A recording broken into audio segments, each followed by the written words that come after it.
അസ്സലാമു അലൈക്കും വറഹ്മത്തുള്ളാഹി തആല വബറകാതുഹു. ഒരു പെണ്ണ് ജീവിതത്തിൽ അനുഭവിക്കുന്ന ഏറ്റവും വലിയ വേദന മറ്റൊന്നുമല്ല, തൻ്റെ പ്രിയപ്പെട്ട ഭർത്താവ്, താൻ ജീവന തുല്യം സ്നേഹിക്കുന്ന ഭർത്താവ് മറ്റൊരു പെണ്ണിനെ രണ്ടാമതായി വിവാഹം കഴിക്കുക എന്നത് തന്നെയാണ്.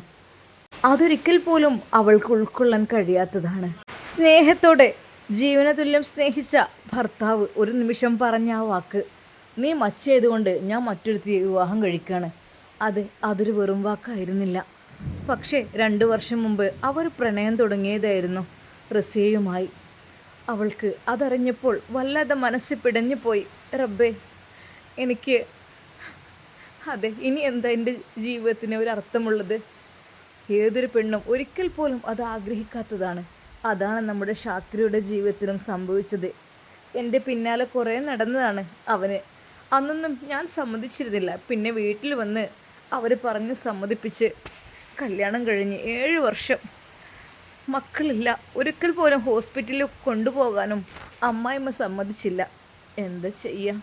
എന്നാൽ ഇപ്പോൾ തൻ്റെ ഭർത്താവ് രണ്ടാമതൊരു വിവാഹം കഴിച്ചു. ഇപ്പോഴിതാ അവൾ അവിടുത്തെ ഒരു വേലക്കാരിയായി മാറിയിരിക്കുകയാണ്. പ്രത്യേകിച്ച് അമ്മായിമ്മ വല്ലാതെ ജോലി എടുപ്പിക്കുന്നുണ്ട്. വീട്ടിലുള്ളവരുടെ എല്ലാ വസ്ത്രങ്ങളും എല്ലാം കഴുകിപ്പിക്കുന്നു. അതുമാത്രമല്ല, എന്തൊക്കെ തന്നെയാലും അനിയൻ്റെ ഭാര്യ ഉള്ളത് കൊണ്ട് അല്പം സമാധാനം. അവൾക്കെങ്കിലും അല്പം എന്നോട് ദയയുണ്ട് റബ്ബേ. ഒരു ഭർത്താവിൻ്റെ സ്നേഹമില്ല കഴിഞ്ഞാൽ ഇപ്പോൾ എൻ്റെ പെണ്ണിൻ്റെ അവസ്ഥ ഏതൊരു പെണ്ണിൻ്റേതാണെങ്കിലും. എന്നാൽ ഷാക്കിറ, ഷാക്കിറയുടെ ഭർത്താവ് അന്ന് അവളുടെ അരികിലേക്ക് എത്തുകയാണ്. ഒരിക്കൽ പോലും അയാളുടെ മുഖത്തേക്ക് നോക്കാൻ തന്നെ എനിക്ക് കഴിയുന്നില്ല. പക്ഷേ മറ്റവൾക്ക് തുടങ്ങുന്നുണ്ട്.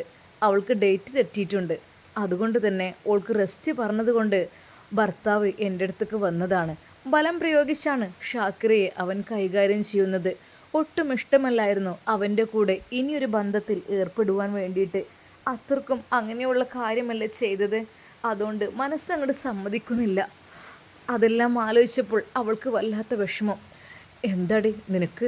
നീ എൻ്റെ ഭാര്യ തന്നെയാണ്, ഞാൻ നിന്നെ ഇഷ്ടമുള്ള പോലെ ചെയ്യും, അങ്ങനെയാണ് അവൻ പറഞ്ഞത്. എന്നാൽ പിറ്റേ ദിവസം അവൾക്ക് എല്ലാ മാസത്തെയും പോലെ പീരീഡ്സ് ആവുകയാണ്.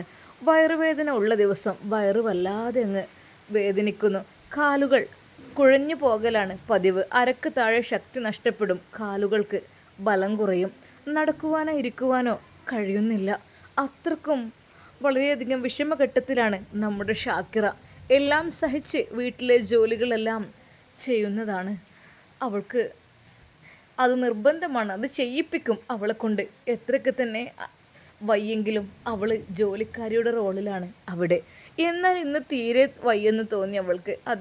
മെൻസസ്സായി 1-2 ദിവസം റബ്ബേ എഴുന്നേറ്റ് നടക്കാൻ പറ്റാത്ത അവസ്ഥയാണ്. കാലുകൾ വല്ലാതെ കുഴയുന്ന പോലെ, ഊര വേദനിക്കുന്നു, ഒരടി നടക്കാൻ കഴിയാത്ത പോലെ. റബ്ബേ, വല്ലാത്ത വയറുവേദന. ശാരീരികമായും മാനസികമായും ആകെ തളർന്ന അവസ്ഥ. ഒരു ഭാഗത്ത് തൻ്റെ ഭർത്താവ് കാട്ടിയ കാര്യങ്ങൾ, 2 വർഷം പ്രണയിച്ച് നടന്നിട്ടും ഞാൻ അറിഞ്ഞില്ലല്ലോ റബ്ബേ. ഇപ്പോഴിതാ വിവാഹം കഴിക്കണം മക്കളില്ലാത്തതിൻ്റെ പേരിൽ എന്ന് പറഞ്ഞിട്ട് കഴിച്ചു കൊണ്ടുവന്നിരിക്കുന്നു. അവൾക്ക് ആലോചിക്കാൻ കഴിയുന്നില്ല. അതുകൊണ്ടായിരിക്കാം പതിവിലും കൂടുതൽ മനസ്സിനും വിഷമമുണ്ടായിട്ടായിരിക്കും ഈ പ്രാവശ്യം കൂടുതൽ വേദനയുള്ള പോലെ തോന്നുകയാണ്. പക്ഷേ അവളെ കുളത്തിലേക്ക് പറഞ്ഞയക്കുകയാണ്. എല്ലാവരുടെയും ഡ്രസ്സുകൾ അലക്കി കൊണ്ടുവരാൻ. കുളത്തിലേക്ക് നടക്കുമ്പോൾ എത്രയോ വട്ടം കാലുകൾ തെന്നിപ്പോയി. ചില സമയങ്ങളിൽ വീണു, നിലം തൊട്ടു. അല്ല എൻ്റെ ഉമ്മ. എന്നാൽ ഇതൊന്നും കഴുകാതെ വീട്ടിലേക്ക് തിരിച്ചു പോകാനുള്ള മനക്കരുത്ത് മാത്രം അവൾക്ക് ഇല്ലാതായിപ്പോയി. കാരണം എങ്ങനെ ഇത് അലക്കിയെടുക്കാതെ തിരിച്ചു വന്നാൽ എന്തായിരിക്കും വീട്ടിലത്തെ അവസ്ഥ? അവിടേക്ക് വയ്യെന്നും പറഞ്ഞ് ചെന്നാൽ എൻ്റെ അമ്മായിമ്മ താണ്ഡവമാടും. അവരെ എതിർത്ത് ഒരു കുഞ്ഞു പോലും മിണ്ടില്ല. പിന്നെയും എതിർത്ത് സംസാരിക്കുന്നത് സജിന മാത്രമാണ്. സജിന, അനിയൻ്റെ ഭാര്യ. ഓൾ പിന്നെയും എന്തെങ്കിലും പറയും. അതുകൊണ്ട് തന്നെ അവരുടെ കണ്ണിൽ അവൾ അഹങ്കാരിയുമാണ്. അമ്മായിമ്മ എന്നിരുന്നാലും ഷാക്കിറയെ കാണിക്കുന്നത് പോലുള്ള ഉപദ്രവം ആരോടും കാണിക്കാറില്ല. ഷാക്കിറയെ മറ്റൊരു കണ്ണുകൊണ്ടാണ് കാണുന്നത്. മച്ചി എന്നുള്ള ആ പ്രയോഗം കൂടുതൽ അവളിലേക്ക് എറിയുകയും ചെയ്യും. അതെല്ലാം കേൾക്കുമ്പോൾ ഹൃദയം പൊട്ടിപ്പോകുകയാണ് റബ്ബേ. അവളോട് അങ്ങനെ എന്തെങ്കിലും ചെയ്യാൻ നിന്നാൽ ഒരിക്കൽ പോലും അവനതിന് സമ്മതിക്കുകയില്ല. ഇളച്ചനും ഉമ്മയുടെ സ്ഥാനത്ത് കണ്ട് ബഹുമാനിക്കുന്നതോടൊപ്പം അവൻ അവൻ്റെ ഭാര്യയെയും സ്നേഹിക്കുകയും ബഹുമാനിക്കുകയും ചെയ്യുന്നുണ്ട്. അതാണ് ഇളച്ചൻ്റെ അവസ്ഥ. തൻ്റെ ഉമ്മയെപ്പോലെ അവളും ഒരു ഉമ്മയാണ്. കഷ്ടപ്പെട്ടു തൻ്റെ മക്കൾക്ക് ജന്മം നൽകിയുള്ള ആൾ. അതിലുപരി തൻ്റെ പാതിയും സുഹൃത്തുമാണ്. അത് അമ്മായിമ്മ പോരെ എന്ന പേരും പറഞ്ഞ് ഉപദ്രവിച്ച് കളങ്കം വരുത്താൻ അവൻ ഉമ്മയെ അനുവദിക്കാറില്ല. അവരും ഉമ്മയെപ്പോലെ ഒരാളുടെ മകളാണ് എന്നാണ് പറയാറുള്ളത്. ഒരിക്കൽ പോലും ഒരു പെണ്ണിനെ കഷ്ടപ്പെടുത്തുന്നത് അവന് ഇഷ്ടമല്ല. അതുകൊണ്ട് തന്നെ അവൾ അല്പം സുരക്ഷിതയാണ് എന്ന് തന്നെ പറയാം. അവളുടെ ഉമ്മാക്കും ഉപ്പാക്കും അവൾ ജീവനാണ്. തൻ്റെ ഉമ്മാക്കൊരിക്കലും മരുമോളെ മകളായി കാണാൻ കഴിയില്ല എന്നവന് നല്ല ബോധമുണ്ട്. അതുകൊണ്ട് തന്നെ എന്ത് കാര്യത്തിലും അവൻ്റെ സപ്പോർട്ടുണ്ട് അവൾക്ക്. അവൾ എന്ത് പറഞ്ഞാലും അവൻ വിശ്വസിക്കും എന്നറിയാവുന്നത് കൊണ്ട് തന്നെ എതിർത്ത് സംസാരിക്കുന്ന സജിനയെ അവർ ഒരിക്കലും ഒന്നും പറയാൻ നിൽക്കാറില്ല. എങ്കിലും അവൾ കേൾക്കാതെ അഹങ്കാരി എന്ന് മറ്റുള്ളവരെ കേൾപ്പിച്ച് പറയാനും അവർ മറക്കാറില്ല. അതായത് മറ്റൊന്നുമല്ല, മക്കളെ ഭയമുണ്ടായിക്കഴിഞ്ഞാൽ കുറച്ച് മരുമക്കളെയും സ്നേഹിക്കും. തീരെ മൈൻഡ് ചെയ്യാത്ത ഭർത്താക്കന്മാരാണെങ്കിൽ മരുമക്കളെ നല്ല രീതിയിൽ ജോലി എടുപ്പിക്കുകയും ചെയ്യും. അതാണ് നമ്മുടെ ഈ വീട്ടിലെ അവസ്ഥ. ഷാക്കിറ പാവം പെണ്ണ്, അവൾ ഇവിടുത്തെ വേലക്കാരിയുടെ റോളിലാണ് മരുമകളായിട്ട് പോരും. ഷാക്കിറ കുളത്തിൻ്റെ പടവുകൾ മെല്ലെ ഇറങ്ങി. ഒരുപാട് അലക്കാനുണ്ട്. ആബിദിൻ്റെ അടിവസ്ത്രങ്ങളൊക്കെ ഉണ്ട്. അതൊക്കെ പോട്ടെ എന്ന് വിചാരിക്കാം. ശരിയാണ്, എൻ്റെ ഭർത്താവ് തന്നെയാണ്. 7 വർഷം എൻ്റേത് മാത്രമായിരുന്നു ആ ഭർത്താവ്. ഇപ്പോഴല്ലേ മറ്റൊരുത്തിയുടെ കൂടെ ആയത്. തനിക്ക് അതൊക്കെ കഴുകിയിട്ട് ശീലമുണ്ട്. അല്ല, താനല്ലേ ഇത്രയും നാൾ കഴുകിയിരുന്നത്. പക്ഷെ തൻ്റെ സ്ഥാനത്തേക്ക് വന്നവളുടെ അടിവസ്ത്രം അവളത് കയ്യിലെടുത്തു. ഇതെല്ലാം കഴുകി ഇടാനൊരു ജന്മം പഠിച്ചോനെ, നീ എന്തിനെനിക്ക് തന്നത്? സ്വന്തം അടിവസ്ത്രം പോലും അലക്കാൻ അവൾക്ക് കഴിയുന്നില്ലേ? അതെ, തൻ്റെ 2ാം ഭാര്യയുടെ അടിവസ്ത്രം കൂടി അലക്കുവാൻ വിധിക്കപ്പെട്ട ഷാക്കിറ. എല്ലാവരെയും പോലെ ആർഭാടം നിറഞ്ഞൊരു വലിയ ജീവിതം വേണമെന്ന് താൻ ഒരിക്കലും ആഗ്രഹിച്ചിട്ടില്ല റബ്ബേ. സ്നേഹവും സന്തോഷവും ഇണക്കവും പിണക്കവും പിന്നെ താലോലിക്കാൻ ഒരു കുഞ്ഞുമുള്ള കുഞ്ഞൊരു ജീവിതം, അത് മാത്രം മതിയായിരുന്നു തനിക്ക്. ഷാക്കിറ ഡ്രസ്സുകൾ ഓരോന്നായി അലക്കി തുടങ്ങി. അതേ, വലിയ കുളം. തൊട്ടടുത്തൊന്നും ആരുമില്ല.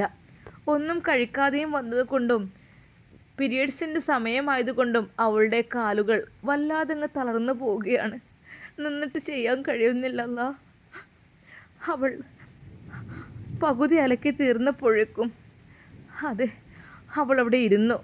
എന്നാൽ ഇനിയും എനിക്ക് കഴിയില്ല എന്ന് തോന്നിയ അവൾ കുളത്തിലേക്ക് കുഴഞ്ഞു വീണിരുന്നു. എന്നാൽ ഈ സമയം ഫെബിന എന്ന് പറഞ്ഞാൽ നമ്മുടെ ഷാക്കിറയുടെ അനിയത്തിയാണ്. ഫെബിന 2ാമത്തെ പീരീഡ് കഴിഞ്ഞ് സ്റ്റാഫ് റൂമിലേക്ക് വന്നു. സ്കൂൾ ടൈമിൽ എപ്പോഴും ഫോൺ ഉപയോഗിക്കാൻ പാടില്ലാത്തത് കൊണ്ട് തന്നെ ഫോൺ ബാഗിൽ വെച്ചിട്ടാണ് ക്ലാസ്സിൽ കയറിയിരുന്നത്.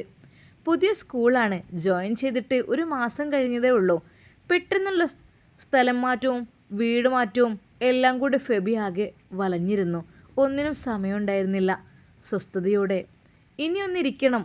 1ൽ കൂടുതൽ മാസമായി നേരം പോലെ ശരിക്കൊന്നു കിടന്നുറങ്ങിയിട്ട്. മുബിക്കയുടെ ഉമ്മ അസുഖവും ഹോസ്പിറ്റലിൽ നിൽക്കലും കഴിഞ്ഞ ഉടനെയുള്ള ട്രാൻസ്ഫറും തൻ്റെ ഉമ്മയെയും ഉപ്പയെയും പോലും നേരെ പോലെ ഒന്ന് വിളിച്ച് സംസാരിച്ചിട്ടും കുറച്ചായി. ഷാക്കിറയുടെ അനിയത്തി തിരക്കിലാണ്. അവളൊരു സ്കൂൾ ടീച്ചറാണ്. ഇനി ഇൻ്റർവെൽ ടൈമാണ്. വീട്ടിലേക്ക് ഒന്ന് വിളിച്ചു നോക്കാം. ഇത്താത്തമാരൊക്കെ വിളിച്ചിട്ടുണ്ടാവും. ഞാൻ മാത്രം വിളിക്കാതിരിക്കുമ്പോഴേ അവർക്കും ഒരു വിഷമമുണ്ടാവും. ഫെബി സ്റ്റാഫ് റൂമിൽ നിന്നും തൻ്റെ ചെയറിൽ വന്നിരുന്നു. അവൾ ബാഗിൽ നിന്നും വെള്ളമെടുത്ത് കുടിച്ചു. ഫോൺ കയ്യിലെടുത്തു. ഫെബിന ടീച്ചറുടെ ഫോൺ നിർത്താതെ ബെല്ലടിച്ചിരുന്നു. കഴിഞ്ഞ പീരീഡ് ക്ലാസ്സില്ലാതിരുന്ന ഗഫൂർ മാഷ് അവളെ കണ്ട് ഓർമ്മ വന്നതുപോലെ പറഞ്ഞു. എൻ്റെ ഫോണോ? അതെ ടീച്ചറെ, നിൽക്കാതെ ബെല്ലടിക്കുന്നുണ്ടായിരുന്നു. ആ ശരിയാണ്, 5 മിസ് കോൾ കണ്ടതും അതും അറിയാത്ത നമ്പറിൽ നിന്നോ? അല്ല, അവൾ ആ നമ്പർ എടുത്തു തിരിച്ചു വിളിച്ചു. ഹലോ. മറുതലക്കൽ ഫോൺ എടുത്തതും ഒരു കുഞ്ഞു കിളിനാദം. രബിമ വിളിയോടൊപ്പം കുണുങ്ങിയുള്ള ചിരിയും കേട്ടു. ആ ചിരി ഫെബിയുടെ ചുണ്ടിലേക്കും എത്തി നിന്നു. അമ്പിടി കുറുമ്പി, മുത്തെപ്പോഴാ വന്നേ? നിന്റെ ഉമ്മച്ചി എവിടെ? ഷാക്കിറക്ക് 2 അനിയത്തിമാർ, ഒരാൾ ഫെബി ടീച്ചറും ആണ്, UP സ്കൂളിലെ കണക്ക് ടീച്ചറാണ് ഫെബി. രണ്ട് കുട്ടികൾ, 4ഉം 2ഉം വയസ്സുള്ള കുട്ടികൾ. മറ്റവൾ റീമ UAയിലാണ്. അവൾ BSc നഴ്സിംഗ് കഴിഞ്ഞു. ഹസ്ബൻഡും അവളും അവിടെ സെറ്റിലാണ്. അതാണ് നമ്മുടെ ഷാക്കിരയുടെ 2 അനിയത്തിമാർ. ഇന്ന് കാലത്ത് ആണ് അവർ നാട്ടിലെത്തിയത്. ആരോ എന്തോ ഫെബി ഒന്നും മെസ്സേജ് അയക്കാൻ നോക്കാൻ പോലും പറ്റാത്ത അത്ര തിരക്കായി നിനക്ക്. ഞാൻ എത്ര മെസ്സേജ് അയച്ചാൽ നിനക്ക് ഒന്ന് നോക്കിയിട്ട് പോലില്ലല്ലോ. ഫോൺ തരാതെ പിടിച്ചു നിൽക്കുന്ന ഹയമോളുടെ ഇടയിൽ കൂടെ റീമ തൻ്റെ അനിയത്തിയോട് പരിഭവം പറഞ്ഞു. നല്ല ആളാ, ഇത്ര വിളിക്കുന്നതെന്ന് ഭയങ്കര ബിസിയാണല്ലേ. കുറച്ചു നേരത്തെ സംസാരത്തിന് ഒടുവിൽ വൈകുന്നേരം ഇത്താത്തയെ അവിടെ നിന്നും കൂട്ടി 3 പേർക്കും കൂടെ ഉമ്മയുടെയും ഉപ്പയുടെയും അടുത്തേക്ക് പോകാം എന്നവർ ഉറപ്പിച്ചു. ഫോൺ വെച്ചു. പറഞ്ഞുറപ്പിച്ചതുപോലെ തന്നെ വൈകുന്നേരം പോകണമെങ്കിൽ കുറച്ച് നേരത്തെ സ്കൂളിൽ നിന്ന് ഇറങ്ങണം. ഫെബി ഹെഡ്മാസ്റ്ററിൻ്റെ അടുത്തേക്ക് പോയി. പറഞ്ഞ ഈ ഒരു പീരീഡ് നേരത്തെ ഇറങ്ങി സ്കൂട്ടിയിൽ കയറി വീട്ടിലേക്ക് പോയി. മുബിക്കയുടെ ഉമ്മയുടെ കാൽവേദന കുറഞ്ഞതുകൊണ്ട് തന്നെ ഉമ്മയും കൂടെ തന്നെ കുഞ്ഞിനെ നോക്കൂ. മൂത്തവനെ KG ക്ലാസ്സിൽ നിന്നും നേരത്തെ അവൾ കൂടെ കൂട്ടിയിരുന്നു. റീമ വന്നതും ഉമ്മയുടെയും ഉപ്പയുടെയും അടുത്തേക്ക് പോകുന്നതും എല്ലാം പറഞ്ഞപ്പോൾ അവരും ഉണ്ടെന്ന് പറഞ്ഞു. മോളെ, ഞങ്ങൾ കുറച്ചായില്ലേ അവരെ കണ്ടിട്ട്, നമുക്ക് മുബിമോൻ വന്നിട്ട് ഒന്ന് വിളിച്ചു നോക്കാം. ഉമ്മ പറഞ്ഞപ്പോൾ അവർക്കും സമാധാനമായി. എല്ലാവരും കൂടെ മുബഷിർ വന്നതും തിരക്കിട്ട് ഇറങ്ങി. ഉപ്പ മുന്നിൽ, ഉമ്മയും ഫെബിയും കുഞ്ഞുങ്ങളും ബാക്കിലും. മുബഷിർ വില്ലേജ് ഓഫീസറാണ് കേട്ടോ. വില്ലേജ് ഓഫീസറിലാണ് ജോലി. ഷാക്കിർക്ക് മാത്രം പഠനം മുഴുമിപ്പിക്കാൻ കഴിഞ്ഞില്ല. 2 അനിയത്തിമാരും നല്ല ഉദ്യോഗസ്ഥന്മാരെയാണ് കിട്ടിയിരിക്കുന്നതും. അവർക്ക് നല്ല ജോലിയുണ്ട് 2 പേർക്കും. ഒരാൾ ടീച്ചറാണ്, ഒരാൾ BSc നഴ്സാണ്. പക്ഷേ ഷാക്കിർക്ക് അതിന് ഉള്ള ഭാഗ്യം ലഭിച്ചില്ല. അപ്പോഴേക്കും ആബിദ് അവളെ കണ്ട് ഇഷ്ടപ്പെട്ട് വിവാഹാലോചന നടത്തി. ഒരുപാട് അവൾ വേണ്ടെന്ന് വെച്ചതാണ്. എനിക്ക് പഠിക്കണം അമ്മ. പക്ഷേ എന്താ ചെയ്യുക, ആബിദ് അവളെ കണ്ട മാത്രയിൽ പിന്നെ അവളെ വിട്ടില്ല. എനിക്ക് അവളെ കെട്ടിച്ചു തരുമോ എന്ന് ആലോചിച്ച് പിന്നാലെ നടക്കുകയായിരുന്നു. അതുകൊണ്ട് തന്നെ ആ പെണ്ണിൻ്റെ പഠനം അവിടെ പാതി വഴിയിൽ മുടങ്ങി എന്നർത്ഥം. ഇപ്പോൾ അവൾ വീട്ടുജോലി ചെയ്ത് ജീവിക്കുകയാണ്. അതെ, അവൾ കുളത്തിൽ എല്ലാവരുടെയും വസ്ത്രങ്ങൾ അലക്കിക്കൊണ്ടിരിക്കുകയാണ്. പീരീഡ്സിൻ്റെ സമയത്ത് പോലും കൈകാലുകൾ തളർന്ന് അവൾ ആ കുളത്തിൽ ഇരിക്കുകയാണ് ചെയ്യുന്നത്. അവൾക്ക് കഴിയുന്നില്ല. ടൈലർ ജോലി ചെയ്തിരുന്ന ഉപ്പാക്ക് മൊയ്ദ് ഹാജിയുടെ മകൻ ആബിദിൻ്റെ ആലോചന തള്ളിക്കളയാൻ തോന്നിയില്ല. പിന്നെ അന്നത്തെ കാലത്ത് മുസ്ലിം പെൺകുട്ടികളെ ഉപരിപഠനം നടത്തുന്നത് കുറവായിരുന്നതിനാലും ഷാക്കിരയുടെ വിവാഹം 17ാമത്തെ വയസ്സിൽ നടത്തുകയായിരുന്നു. അന്നൊക്കെ അങ്ങനെയായിരുന്നു. ഇപ്പോഴാണ് എല്ലാ മക്കളും പഠിക്കുന്നത്. അന്ന് 17 ആയാൽ പിന്നെ കല്യാണമായി. റീമയെയും മോളെയും ജമാലിനെയും കൂട്ടി അവർ ഷാക്കിരയെ വിളിക്കാൻ വേണ്ടി മൊയ്ദ് ഹാജിയുടെ ഗേറ്റും കടന്ന് അവർ വന്ന ഇന്നോവ മുറ്റത്തേക്ക് കയറി. എന്നാൽ പാവം ഷാക്കിറ അവളുടെ ജീവിതത്തെക്കുറിച്ച് പറയുകയാണെങ്കിൽ ഇപ്പോൾ ഭർത്താവിൻ്റെ സ്നേഹം ഒട്ടുമില്ല. ഭർത്താവ് തന്നെ ആവശ്യമെന്ന് തോന്നുമ്പോൾ മാത്രം തൻ്റെ അരികിലേക്ക് വരും, വാതിലടച്ച് കുറ്റിയിടും. അതെ, ശക്തമായി അവളുടെ മേൽ അധികാരം ചുമത്തും. നീ എൻ്റെ ഭാര്യയാണ്, എനിക്കുള്ളതാണ്, അങ്ങനെയാണ് ഇങ്ങനെയാണ്, ഒരിക്കൽ പോലും നീ എന്നെ വെറുപ്പിക്കാൻ പാടില്ല. അങ്ങനെ പറഞ്ഞ് അവളുടെ അടുത്തേക്ക് വരുന്നതിൻ്റെ കാര്യം മറ്റൊന്നുമല്ല. ഇപ്പോൾ റസിയക്ക് പ്രഗ്നൻസി ടൈം തുടങ്ങുകയായതുകൊണ്ട് തന്നെ റെസ്റ്റ് നല്ലോണം പറഞ്ഞതുകൊണ്ടും ഒരിക്കൽ പോലും ഇനി ഇപ്പോഴൊന്നും നിങ്ങൾ ശാരീരിക ബന്ധത്തിൽ ഏർപ്പെടരുത് എന്ന് പ്രത്യേകം ഡോക്ടർ പറഞ്ഞതുകൊണ്ടും അവസാനം ശരണം ഇപ്പോൾ അതാ ഷാക്കിറയിൽ തന്നെയാണ്. മനമില്ല മനസ്സോടു കൂടിയാണ് അതാ ആബിദിനെ അവൾ അകത്തേക്ക് കയറ്റിയത്. അതെ, അവൻ തള്ളി തുറന്ന് വന്നു എന്ന് തന്നെ പറയാം. ഒരിക്കലും ഇഷ്ടമില്ലായിരുന്നു.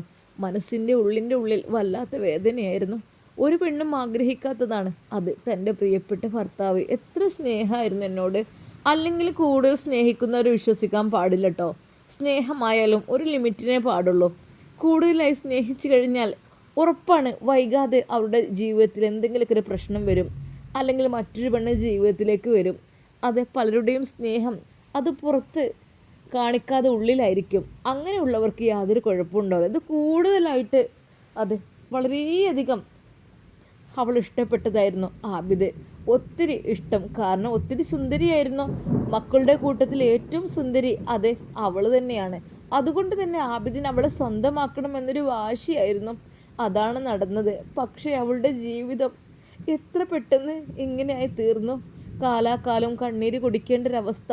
അതുമല്ല തൻ്റെ ഭർത്താവിൻ്റെ രണ്ടാം ഭാര്യ ഗർഭിണിയാണ് എന്നറിയുമ്പോഴുള്ള ആ ഒരു ഞെട്ടൽ, ആ ഒരു ഷോക്ക്. അതിലെല്ലാം അതുമാത്രമല്ല, അതിലുപരി അമ്മായിയമ്മയുടെ മച്ചി എന്നുള്ള വിളി, വീട്ടുജോലി എല്ലാം കൊണ്ടും അവൾ തളർന്നു പോയിരുന്നു. അതെ, ഷാക്കിറ, നമ്മുടെ ഷാക്കിറയുടെ ജീവിതം ഇനി എങ്ങനെയായിരിക്കും? അതെ, അവളുടെ ജീവിതത്തിൽ ഒരു മോചനം ലഭിക്കുമോ?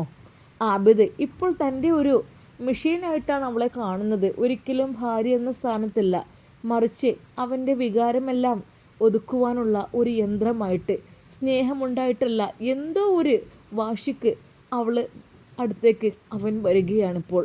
ശരിക്കും ഇഷ്ടമില്ലാത്ത എന്തോ ഒരു കാര്യമാണ് അവൾക്ക്. അങ്ങനെയാണ് ഇപ്പോൾ തോന്നുന്നത്. അത് തന്നെ പിടിച്ചു വെച്ച് ഒട്ടും ഇഷ്ടമില്ലാതെ നീ എൻ്റെ ഭാര്യയല്ലേ എന്നൊരു പേരും. സത്യം പറഞ്ഞാൽ ഷാക്കിറ തളർന്നു പോവുകയാണ്. അതെ, അവൾ കുളത്തിൽ നിന്ന് തിരിച്ചു വന്നോ? അവളെ തേടി ആരെങ്കിലും കുളക്കടവിലേക്ക് പോകുമോ? നമുക്ക് കാത്തിരുന്ന് കാണാം. അതുവരേക്കും എല്ലാവർക്കും അസ്സലാമു അലൈക്കും. പ്രിയപ്പെട്ടവരെ, ഇതിൻ്റെ കഥാപാത്രങ്ങളൊക്കെ നമുക്കൊന്ന് പരിചയപ്പെടുത്തി വരുന്നേ ഉള്ളൂ കേട്ടോ. ഇപ്പം നമുക്കറിയില്ല ആരൊക്കെ ഏതൊക്കെയാണെന്നുള്ളത്. അപ്പോൾ അവളുടെ രണ്ട് അനിയത്തിമാരെ ഭർത്താക്കന്മാരൊക്കെ ജസ്റ്റ് ഞാൻ പരിചയപ്പെടുത്തിയല്ലോ. കുഴപ്പമില്ലാത്ത ഫാമിലിയാണ്. രണ്ട് അനിയത്തിമാർ പഠിക്കുന്നവരാണ്. അതുകൊണ്ടൊക്കെ തന്നെ ഇനി നമ്മുടെ ഷാക്കിറുടെ ജീവിതമാണ് കുറച്ച് പ്രശ്നത്തിലുള്ളത്. ഷാക്കിറുടെ ജീവിതം ഇനി എന്തായിത്തീരും നമുക്ക് കാത്തിരിക്കാം. അതുവരേക്കും എല്ലാവർക്കും അസ്സലാമു അലൈക്കും വറഹ്മത്തുള്ളാഹി. പ്രിയപ്പെട്ടവരെ, ബാക്കി വേണമെങ്കിൽ കമൻ്റ് ഇട്ടോ. നമുക്ക് ശീലാകാത്ത കഥയാകുമ്പോഴേ കുറച്ച് ഇൻട്രസ്റ്റ് കുറവുണ്ടാവും കേൾക്കുമ്പോൾ. ഇൻഷാ അല്ലാഹ് കുറച്ച് കഴിയുമ്പോൾ റെഡിയാവും കേട്ടോ. ഓക്കെ.